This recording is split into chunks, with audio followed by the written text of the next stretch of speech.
سورۃ المجادلہ کی ابتدائی آیات۔ الحمدللہ وکفی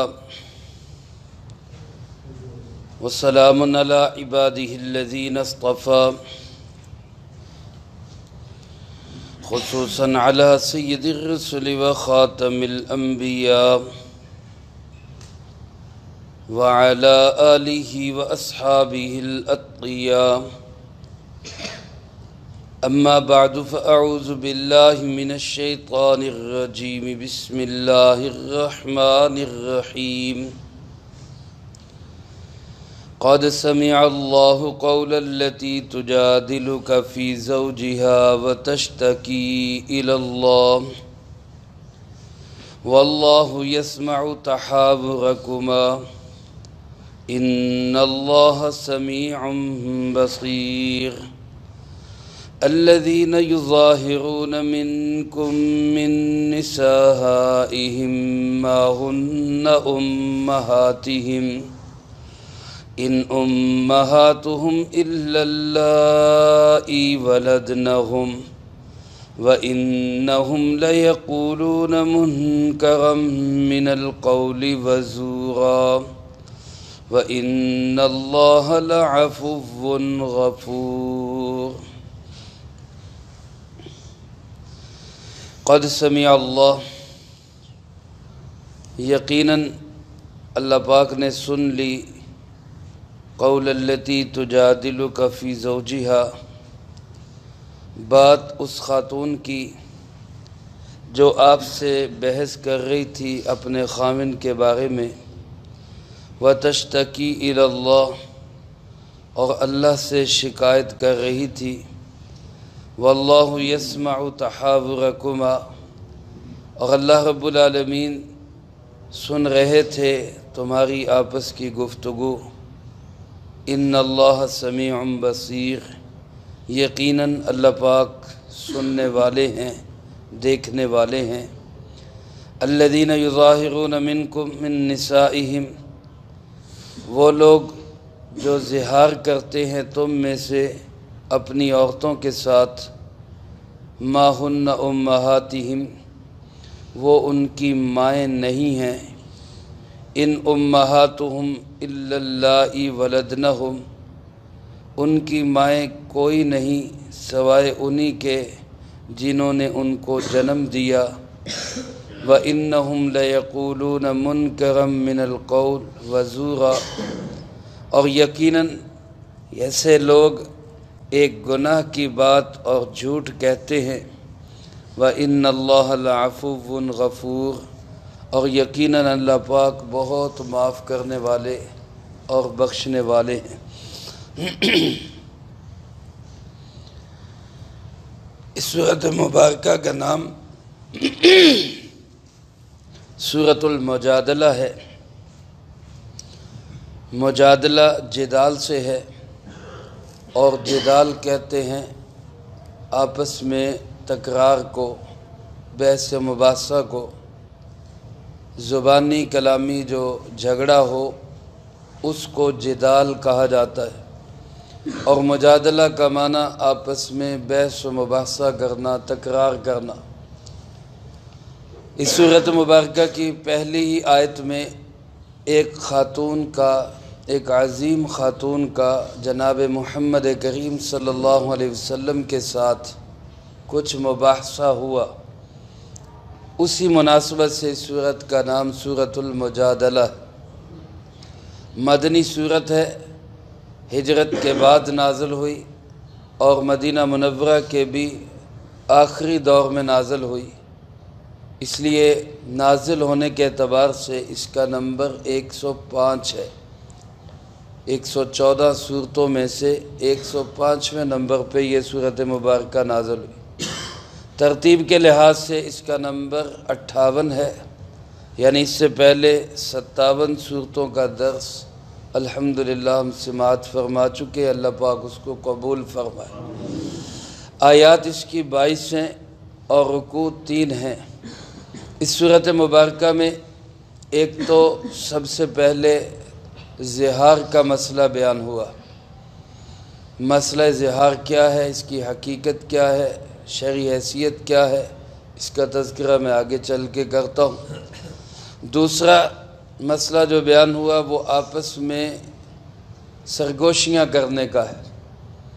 بعض دفعہ چپ کے بات کرنی پڑتی ہے، اس کو کس انداز سے کرنی چاہیے، یہ مسئلہ بھی اس صورت مبارکہ میں اللہ پاک نے بیان فرمایا۔ اور اسی کے آخر میں اللہ کے مددگار اور شیطان کے مددگار، ان کا بھی تذکرہ ہے۔ ایک کو فرمایا حزب الشیطان، جو نقصان والے ہوں گے، دنیا میں بھی ان کا خسارہ، آخرت میں بھی خسارہ۔ اور ایک حزب اللہ ہے جو دنیا میں بھی کامیاب اور آخرت میں بھی کامیاب۔ اللہ پاک مجھے آپ کو حزب اللہ میں شامل فرمائے۔ پہلی جو آیات ہیں ان کا ایک سبب نزول ہے، یعنی ان آیات کے نازل ہونے کا ایک سبب بنا، ایک قصہ، ایک واقعہ پیش آیا جس کی وجہ سے یہ آیات مبارکہ نازل ہوئی، اور اسی میں مسئلہ زہار بھی واضح ہوگا۔ واقعہ یوں پیش آیا کہ ایک خاتون ہیں، صحابی رسول ہیں، حضرت خولہ بنت ثعلبہ۔ خولہ ان کا نام ہے، ثعلبہ ان کے والد کا نام ہے، رضی اللہ تعالیٰ۔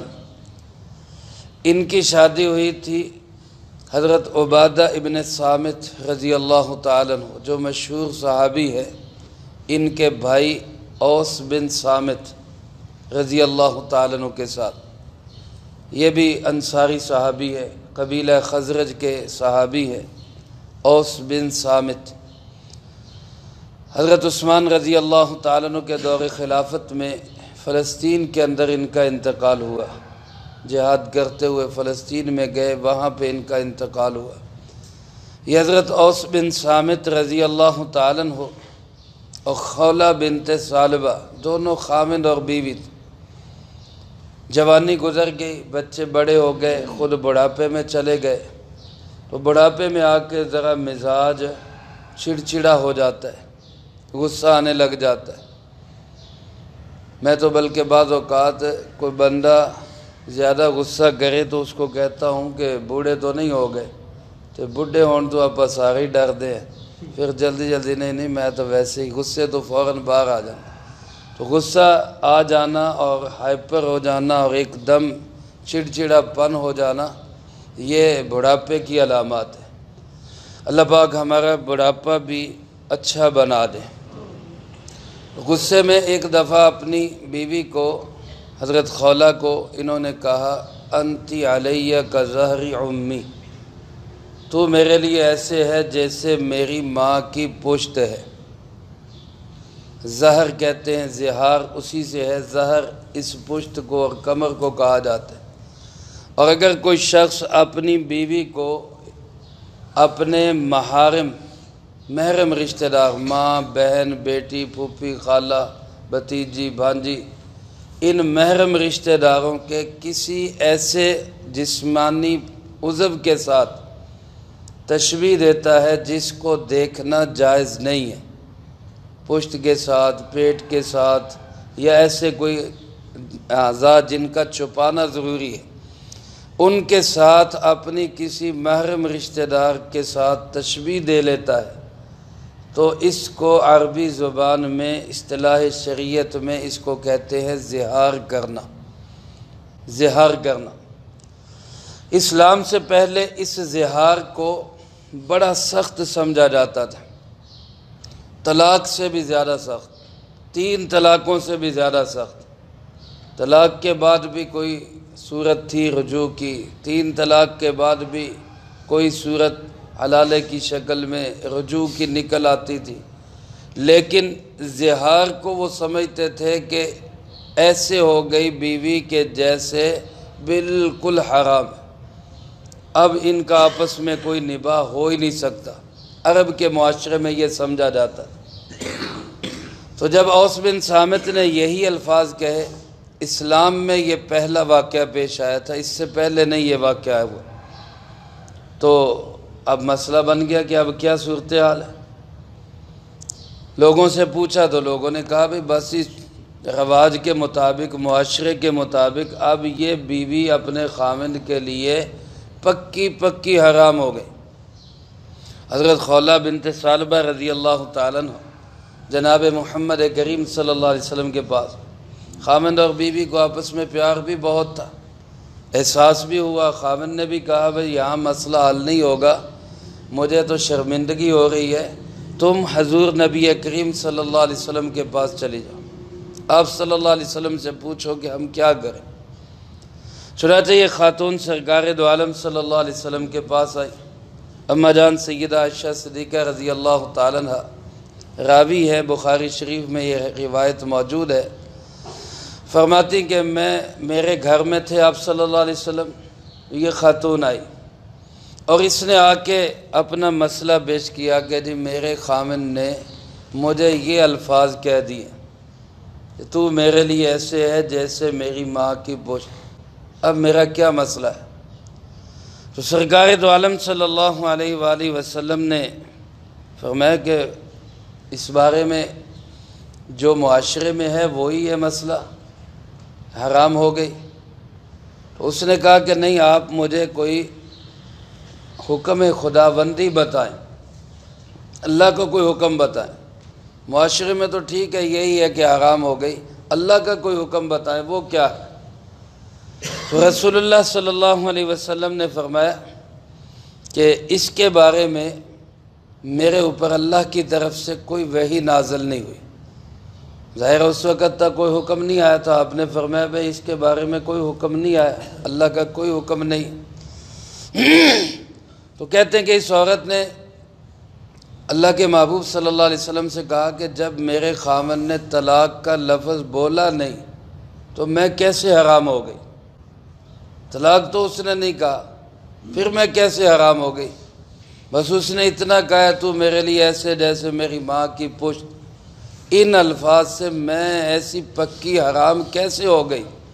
میرا بڑھاپا کیسے گزرے گا؟ جوانی میں نے ساری اس پہ نچھاور کر دی، بچے بڑے ہو گئے، ان کا کیا بنے گا؟ میں کہاں جاؤں گی؟ اللہ کے محبوب صلی اللہ علیہ وسلم خاموش تھے۔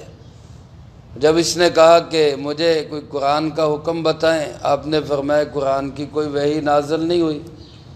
تو قرطبی میں، تفسیر قرطبی میں ہے کہ اس خاتون نے بے بسی کے عالم میں اللہ رب العالمین سے شکایت کی، اللہ میرے بارے میں بھی کوئی حکم نازل فرما دے، میں ایک بڑھیا، میرا مسئلہ، میں پریشان حال، اللہ سے اس نے شکایت کی۔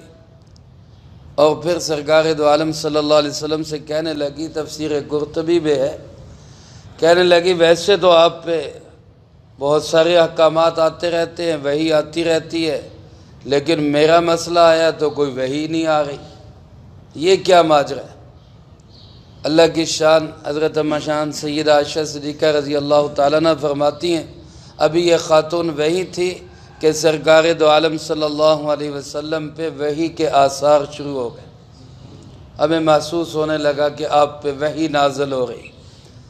اب اس خاتون کی جو کیفیت تھی اس کو ہم محسوس نہیں کر سکتے، امید بھی ہے، خوف بھی ہے، پتہ نہیں اللہ کی طرف سے کیا فیصلہ ہوتا ہے، کیا ماجرا آتا ہے، کیا حکم آتا ہے۔ تو بڑی حضرت عائشہ فرماتی بڑی بے چینی کے ساتھ یہ خاتون ٹک ٹکی باندھے جناب محمد کریم صلی اللہ علیہ وسلم کو دیکھی جا رہی، اب کیا حکم نازل ہوتا ہے، اب کیا حکم نازل ہوتا ہے۔ کچھ دیر کے بعد وحی کے آثار ختم ہوئے تو سرکار دو عالم صلی اللہ علیہ وسلم کے مبارک ہونٹوں پہ خوشی کی مسکراہٹ تھی، اور آپ نے اس خاتون سے فرمایا کہ اللہ نے یہ حکم نازل کیا ہے، یہ وحی اتاری، یہ آیات پھر نازل ہوئی، اور اللہ پاک نے اس میں یہ حکم بیان فرمایا کہ اگر کوئی شخص اپنی بیوی کو ماں جیسی، بہن جیسی یا ان کے کسی عضو جیسی کہہ لیتا ہے تو اس سے وہ اس کی ماں، بہن، بیٹی بن نہیں جاتی، وہ حرام نہیں ہو جاتی۔ البتہ اس نے، کہنے والے نے ایک غلط بات کہی ہے، ایک جھوٹ بولا ہے، ایک گناہ کی بات کی ہے، لہٰذا پوری طرح حلال بھی نہیں رہے گی، یہ اپنا کچھ نہ کچھ گناہ کی تلافی کرے، کفارہ دے، پھر اس کے بعد بیوی کے پاس جا سکتا۔ تو چنانچہ یہ زہار کے احکامات اس وقت میں نازل ہوئے، اس خاتون کی اپیل پہ نازل ہوئے۔ اس نے بارگاہ خداوندی میں جو اپنا مسئلہ رکھا، اپنا مقدمہ پیش کیا، تو اللہ رب العالمین کی بارگاہ سے اس کی فکر پہ پوری امت کے لیے زہار کا یہ مسئلہ اللہ پاک نے نازل فرما دیا۔ چنانچہ اللہ پاک فرماتے قد سمع اللہ، اس کا حکم جو نازل کیا اس کا آغاز کتنے پیارے الفاظ سے، یقیناً اللہ نے سن لیا۔ حالانکہ اللہ تو ویسے بھی سنتے ہیں، اس کو بتانے کی ضرورت نہیں تھی، لیکن اس خاتون کی دل جوئی کے لیے جو کہہ رہی تھی کہ میرے بارے میں کوئی وحی نہیں آتی، فرمایا اللہ نے تیری بات سن لی ہے، پریشان نہ ہو، حوصلہ رکھ۔ اس کی تسلی کے لیے فرمایا قد سمع اللہ، اللہ نے تیری بات سن لی ہے۔ حضرت عمر رضی اللہ تعالیٰ عنہ کا دور خلافت تھا۔ حضرت عمر لشکر کے ساتھ اپنے ساتھیوں کے ساتھ کہیں جا رہے تھے تو ایک بوڑھی خاتون نے آپ کا راستہ روک لیا، آپ کی سواری روک لی۔ امیر المؤمنین ہے، وقت کا حاکم ہے، اور ایک بوڑھی اماں نے راستے میں روک لیا، اور حضرت عمر کھڑے ہو کے اس کی بات سن رہے ہیں، اور وہ کہہ کیا رہی ہے، عمر میں تیرے 3 دور جانتی ہوں، تیرا وہ دور بھی جانتی ہوں جب تجھے عمر نہیں عمیر کہا جاتا تھا۔ مکہ مکرمہ کے اندر تو بکریاں چراتا تھا، اونٹ چراتا تھا، اور تیری کم سمجھی کی وجہ سے، بچپنے کی وجہ سے تجھے عمر نہیں عمیر کہا جاتا تھا۔ چھوٹے بچوں کو جیسے کہا جاتا ہے نا بچونگڑا، بچہ نہیں بچونگڑا ہے، تو اس طرح تجھے عمر نہیں عمیر کہا جاتا تھا۔ پھر میں تیرا وہ دور بھی جانتی ہوں کہ تجھے عمر کہا جانے لگا۔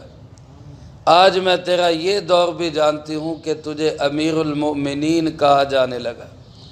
تو عمر خدا سے ڈرتے رہنا، اللہ سے ڈرتے رہنا۔ جو اللہ سے ڈرتا رہتا ہے اس کے لیے دور والے بھی نزدیک والے ہی ہوتے ہیں۔